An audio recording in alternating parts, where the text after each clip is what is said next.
Lisa Marie Presley may be called to testify for the prosecution in Danny Masterson's sexual assault trial. She left the Church of Scientology years ago. So, what's the possible connection?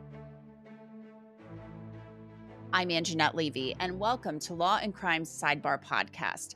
This news was reported about Lisa Marie Presley possibly being called as a prosecution witness by the underground bunker. Tony Ortega has been covering the Church of Scientology for years and first broke the news that Danny Masterson was under investigation for sexual assault several years ago. And Tony is joining us right now to talk about this news. Tony, welcome back to Sidebar. Thanks again, and as always, for coming on. Thanks for having me back again, Angenette. So, Lisa Marie Presley, everybody knows that name. The daughter of Elvis Presley. She used to be a member of the Church of Scientology. So, tell us about when you learned that she could possibly be called as a witness for the prosecution. Yeah, I've actually suspected that she might be involved for quite a while. Last year, the three women who are the alleged victims in this case testified for the first time live in court at a preliminary hearing. And one of the victims, the one going by the name Jane Doe 1, repeatedly made reference to Elisa, who was a friend of hers and friend of other people that were around Danny Masterson at that time. I have since confirmed that those are references to Lisa Marie Presley, and that Lisa Marie Presley was very close with people that were very close to both Danny Masterson and Jane Doe 1. They were all part of this Scientologist clique together.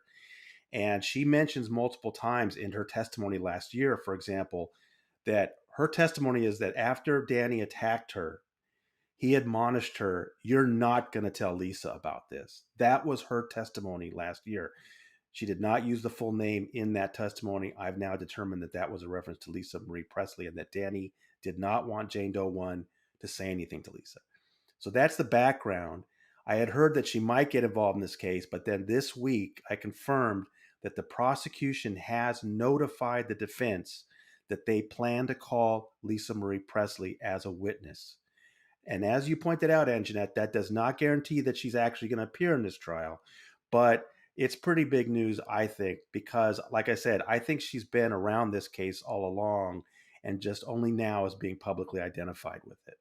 Let's be clear, and you just mentioned it again. Just because somebody is on a witness list for a trial doesn't mean they automatically are going to testify. There are some cases where you might have a couple of hundred witnesses on the list, and it's just an obligation of the state and the defense to notify the other side, hey, we may be calling these people. So that's very common in trials that this happens.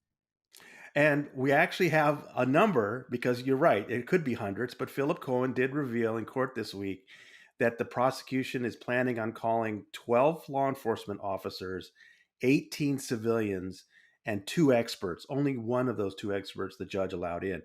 So 12 or 18 civilians, that's not hundreds. I mean, so I would say that if the prosecution is only planning on calling 18, the chances that someone like Lisa Marie Presley on that list actually getting in may be fairly good. But like we say, we're being careful. We don't know for sure if she will or not. We don't know for sure, and so we don't want to hype this up and get everybody excited because this is how it works in court. So if she's one of the 18 civilians, it sounds like potentially, and I don't want to make this leap, but and you hear my friend Lisa, we hear Lisa, that could be anybody, but Lisa Marie Presley, obviously, it's not like she said, I told my friend Lisa Marie Presley. She just knows her as Lisa. But maybe Lisa Marie Presley, and this would be speculation on my part, did later learn of this, or maybe Jane Doe did tell her something. We just don't know. We don't know yet. I want to stress that I don't know why they're calling her or what she's going to testify to. I'm trying to find that out. That's a very interesting question. Um, uh, you know, in Jane Doe 1's testimony last year, when she talked about Lisa, she also talked about Luke Watson, and she said that Luke Watson was living with Lisa and was very close to her. That is a fact. Luke Watson and Lisa Marie Presley were actually dating between 1998 and 1999, and they remained close. And like I said, they were all part of this group, so that's very consistent. But I have no doubt that the Lisa Jane Doe 1 mentioned in her testimony is Lisa Marie Presley. The only thing I'm questioning is how does that make her part of the case, though? I haven't figured that part out yet. And Lisa Marie Presley left the Church of Scientology some years ago. And a lot of people have left the Church of Scientology. A lot of people leave a lot of churches for different reasons, but she did leave the church. In a very interesting way that I wrote about several years ago, actually. The way she got in, when her father Elvis Presley was famously very skeptical of Scientology and wanted nothing to do with it. But when he died in 1977, he and Priscilla were divorced at that point, and Priscilla, of course, was going through a very difficult time. She reached out to John Travolta, and we know this because of John Travolta's assistant at that time was Spanky Taylor, and Spanky Taylor has told this story about how she helped John bring Priscilla into Scientology at that point. And I think at that point, Lisa Marie was about 9 years old. So after that, she was raised in Scientology, and she became a very prominent, very reliable celebrity for the Church of Scientology. But we first started noticing that something was going on. She put out some songs in 2012, which seemed to have an unmistakable message about getting away from this group that she didn't like anymore. And then Ron Miscavige, the father of the leader of the Church of Scientology, David Miscavige, told me that after he escaped from the church, he was very close with Lisa Marie. And it's Ron Miscavige who told me the story about how Lisa was really unhappy with the way David was treating his own father, and that Lisa Marie tried to have a showdown with David Miscavige, the leader of Scientology, in October 2014 in Clearwater, Florida. And instead, David Miscavige sent his two sisters to argue with her. This is Ron Miscavige's story. Unfortunately, he died last year, but it's an amazing story about what Lisa Marie went through on her way out of Scientology. Wow. That sounds really, really wild.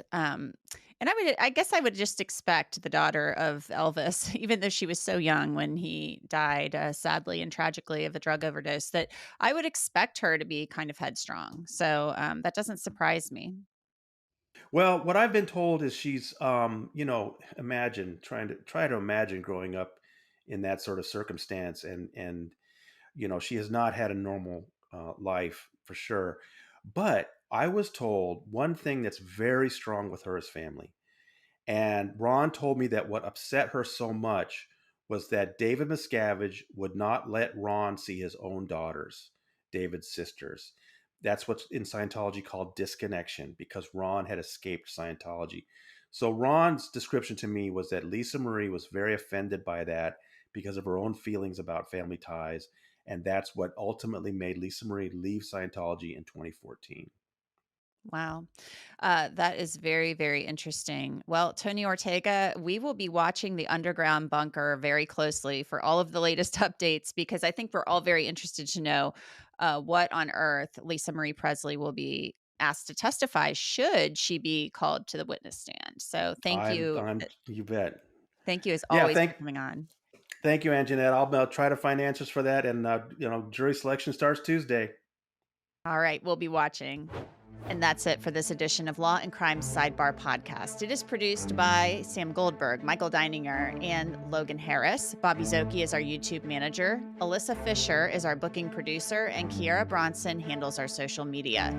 You can listen to and download Sidebar on Apple, Spotify, Google, and wherever else you get your podcasts. And of course, you can always watch it on Law and Crime's YouTube channel. I'm Angenette Levy, and we will see you next time.